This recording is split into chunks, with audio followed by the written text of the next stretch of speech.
Good morning. Welcome to CATEX-TV. My name is Frank Fortunato. This is a live broadcast from Princeton, New Jersey. Today is Tuesday, February 10, 2009. It's 11:30 a.m. Eastern Standard Time in the U.S. It's 4:30 p.m. in London. It's 9:30 a.m. in Mexico City.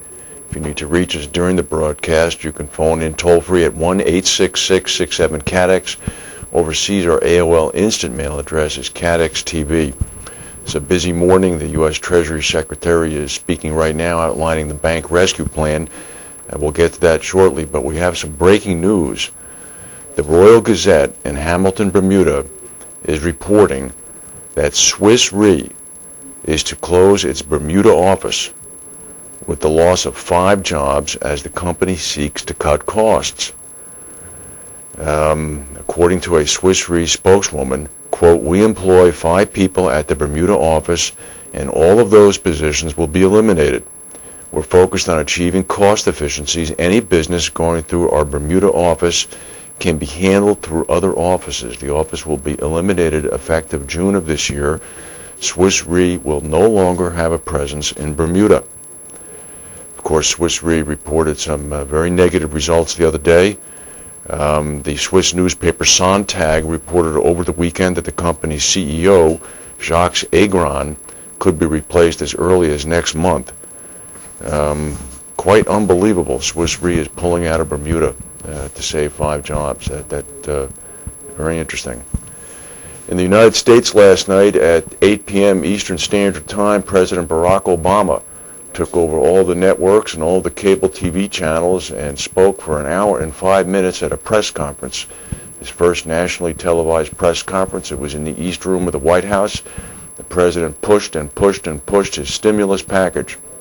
He referred several times to the Republicans' obstinacy in the Congress, who seemed to be, in his view, dragging out the same old ideas that had brought the country to the point of the trillion-dollar deficit it now faces. As I mentioned, Secretary of the Treasury Timothy Geithner came on in Washington, D.C. at about 10 minutes after 11, about 20 minutes ago. The Secretary is discussing a bailout plan for the U.S. financial system. In remarks that were released earlier, advanced text copies of his remarks, the total amount of the plan could in fact reach $1.5 trillion. It's understood that all of this money will be provided by existing sources within the U.S. Treasury and the Federal Reserve. The stock market is not enamored of what the Treasury Secretary is saying now. It's now down 190 points. It had dipped down to as low as 240 points below the opening, but it's recovered somewhat, and the Secretary has not even finished speaking yet. So we'll see what happens with that. Back to the big story from yesterday in Australia, authorities are searching for answers to the carnage from the worst wildfire in Australia history. An official said that the death toll is now expected to exceed 200 people. Australian authorities defended their preparation and actions during the fires that swept across the southeastern part of the country last weekend, saying that the weather conditions were so extreme that it was impossible to avoid some level of catastrophe. Teams moving into towns burned out by the inferno found charred bodies on roadsides and in crashed cars, grim signs of futile efforts to flee raging wildfires fed by 60-mile-an-hour winds.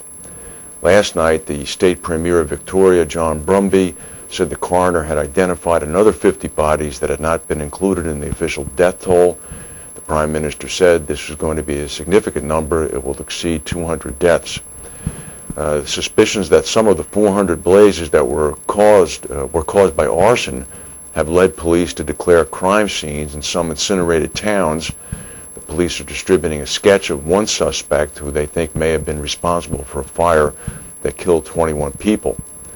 3 days after the fires, officials said that the ferocity of the fires made them impossible to fight effectively.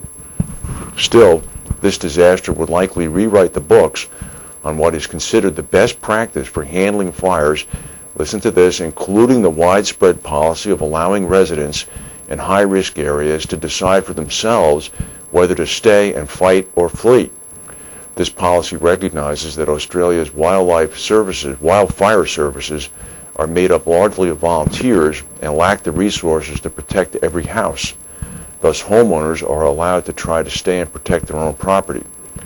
A local fire chief said it's the application of this policy and the lack of an alternative that we need to work on, but he conceded that evacuation orders were unlikely to be heeded by all. The Victorian State Police and Fire and Emergency Services Minister Bob Cameron said that his government would not consider making fire evacuations mandatory. He said, "We know that when you have compulsory evacuation, you end up with lots and lots of collisions on the road." The insurance bill is beginning to come in. Wildfires that have claimed over 200 lives could now unofficially cost more than $340 million U.S. in insured losses. This is according to one report, but the Australian Insurance Council said it's far too soon to put a figure on the losses.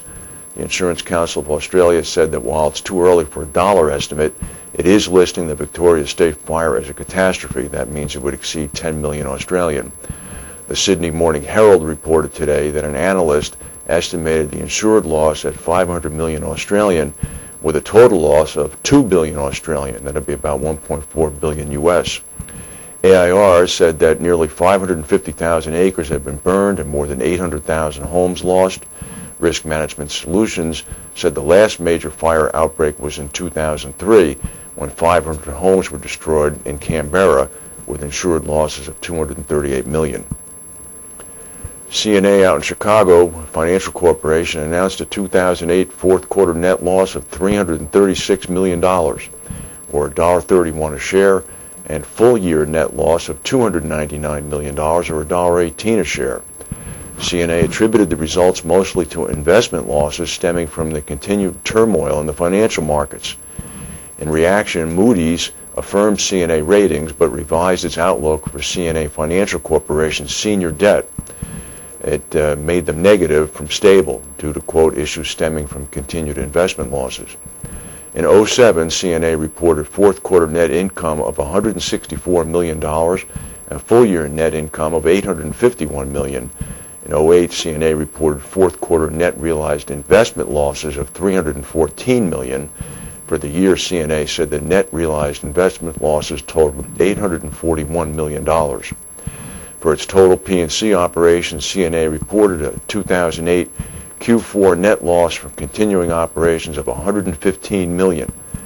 The net income for a year earlier was $236 million. As we signaled yesterday, the London insurer Nove has entered into discussions with Chaucer over a possible merger between the two groups. In a statement to the London Stock Exchange, the insurer said, quote, "Due diligence has begun with a view to confirming the expected material benefits that could arise from a combination of the company's complementary operations. This process," the quote said, "is likely to continue beyond the expected completion of Chaucer's proposed capital raising." Earlier today, Chaucer said its board had met to consider the approaches made by a number of parties. In a related story, Chaucer went and said that it has confirmed plans to proceed with a £75 million equity fundraising designed to plug a hole in its 2009 capital requirements. They made this announcement after the board meeting, and it's following the Lloyd's insurer Nove Group's announcement that they're pursuing due diligence. The Insurance Insider yesterday, as we reported, revealed that Brit Insurance is one of the firms that have subsequently made an approach to the UK insurer Chaucer. Brit also said now that it expects its 2008 profits to be significantly ahead of the £32 million consensus because of foreign exchange gains. According to Chaucer this morning, Tuesday morning, all the approaches are at a, quote, early stage, and only one has requested that the fundraising should not continue. That's presumably not Nove, because they said that it was going to continue. As a consequence, said Chaucer, it is continuing to recommend that the £75 million fundraiser was in the best interests of the company. The placement is underwritten by Numis Securities and Lloyds Bank. Following talks with Renault and Peugeot Citroën at the Élysée Palace, Nicolas Sarkozy has announced state aid of almost $10.5 billion US for the French car industry. This is in exchange for